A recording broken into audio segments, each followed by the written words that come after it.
हाम्रो यो संस्था भनेको 2073 साल श्रावण महिनामा काठमाडौँमा दर्ता भई महिला बालबालिका र वातावरण क्षेत्रमा काम गर्दै आइरहेको संस्था हो। यो वातावरणको क्षेत्रमा काम गर्नु र गराउनको लागि चाहिँ हामीलाई टेवा संस्था र प्रकृति रिसर्च सेन्टरबाट चाहिँ हामीलाई साथ सहयोग र सपोर्ट भइरहेको छ। यो तारकेश्वर नगरपालिका वार्ड नम्बर 4 मा रहेको लोलाङ हाइट भन्ने ठाउँमा चाहिँ केही प्रति जग्गाहरू थियो जुन चाहिँ एकदमै जीर्ण अवस्थामा रहेको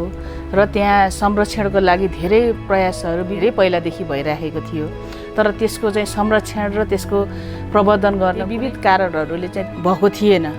र त्यही कामलाई चाहिँ फेरि पूर्णता दिने उद्देश्यले हामीले नगरसँग चाहिँ सहकार्य गरेर त्यो पार्कलाई एउटा मूर्त रूप दिन चाहिँ हामीले सफल भएका छौँ।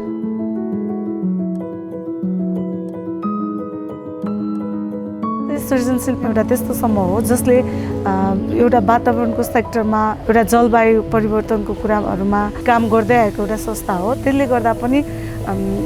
जुन एउटा महिलासँग पनि जोडिएको र महिलाहरूकै समूह भएको कारणले गर्दा पनि उहाँहरूलाई काम दिँदा चाहिँ अझै सजिलो हुने, काम छिटो हुने, पारदर्शी हुने, कुनै पनि करप्सनको गन्धहरू चाहिँ नआउने र महिलाहरू चाहिँ अलि इम्पावर बनाउनलाई उहाँहरू आफै पनि लाग्नु भएको छ र त्यसमा ओडा र नगरले पनि अलिकति सहजीकरण गरिदिँदा बेलामा अझ बढी महिलाहरू चाहिँ सशक्त रूपमा अगाडि बढाउन सकिन्छ।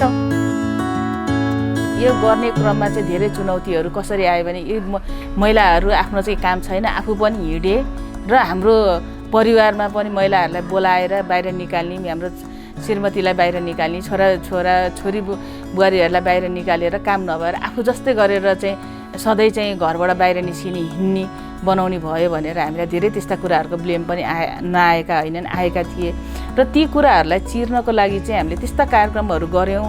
र त्यस्तो कामहरू गऱ्यौँ जसले चाहिँ महिला लक्षित कार्यक्रमहरू, सिपमूलक, आय आर्जनका, क्षमता अभिवृद्धिका कार्यक्रमहरू हामीले जुन सञ्चालन गऱ्यौँ त्यसले चाहिँ उहाँहरूमा